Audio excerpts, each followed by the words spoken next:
राधे राधे बच्चों। तो जैसा कि NMMS ए पार्ट 3 कल आपको बताया गया था बच्चों कि जैसे नंबर श्रृंखला वाले क्वेश्चन में यहाँ पे आपको 3-4 संख्या दिया रहता है क्रम से, और उसके बाद एक क्वेश्चन मार्क या ऐसे बॉक्स बना रहता है कि आप इसमें बताओ कि अगली संख्या क्या होगी।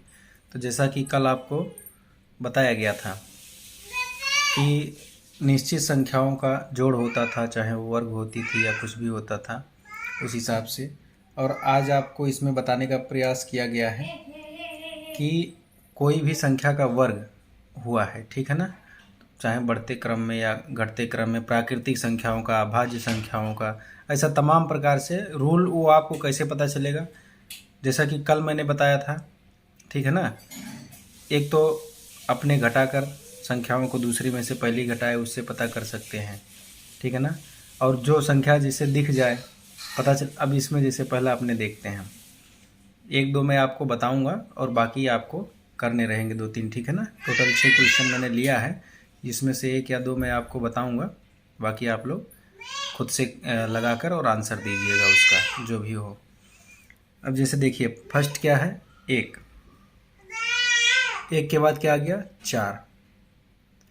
तो और इसमें क्या, इसमें हम यही सीखेंगे कि संख्याओं का वर्ग लगभग ऑलमोस्ट सवालों में संख्याओं का वर्ग ही हुआ है। अब आपको पहचानना है घटते क्रम में हुआ कि बढ़ते क्रम में हुआ, अभाज्य संख्याओं का हुआ कि प्राकृतिक का हुआ, कौन सा हुआ वो आपको देखना पड़ेगा बेटा, ठीक है ना। और सभी बच्चों से मैं तो ये कहूँगा कि आप ज़्यादा नहीं तो 25 तक का वर्ग तो आप याद करके ही रखो।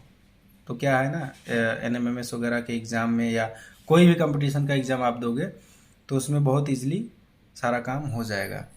हाँ, कोई पण विद्यार्थी ने टेंशन लेवानी जरूर નથી।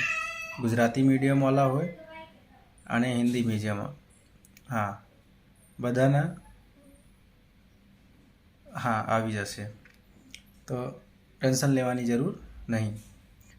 तो हिंदी मीडियम वाले बच्चे कोई भी चीज़ क्वेश्चन कमेंट करके आप भेज सकते हो बेटा कि सर इसका मतलब गुजराती में नहीं समझ में आता या क्या है कैसे है, तो अपने पूरा प्रयास करेंगे कि उसका आपको आंसर दिया जाए।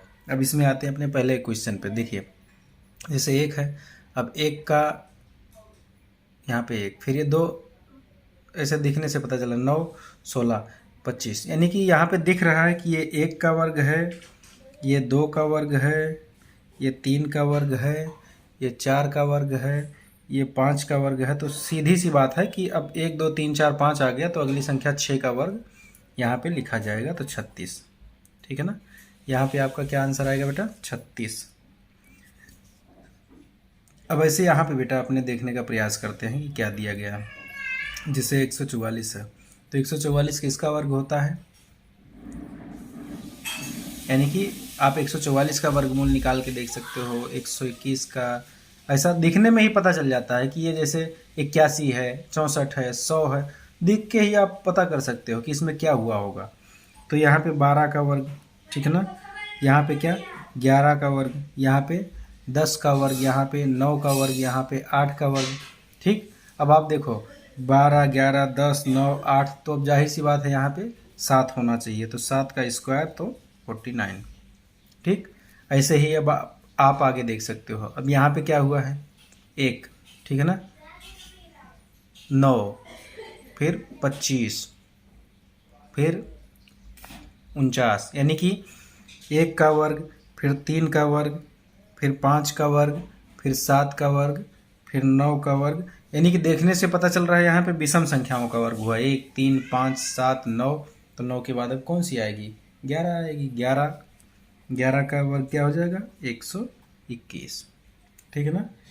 तो दोस्तों ऐसे ही आपको क्वेश्चन करने हैं, टेंशन लेने की ज़रूरत नहीं है।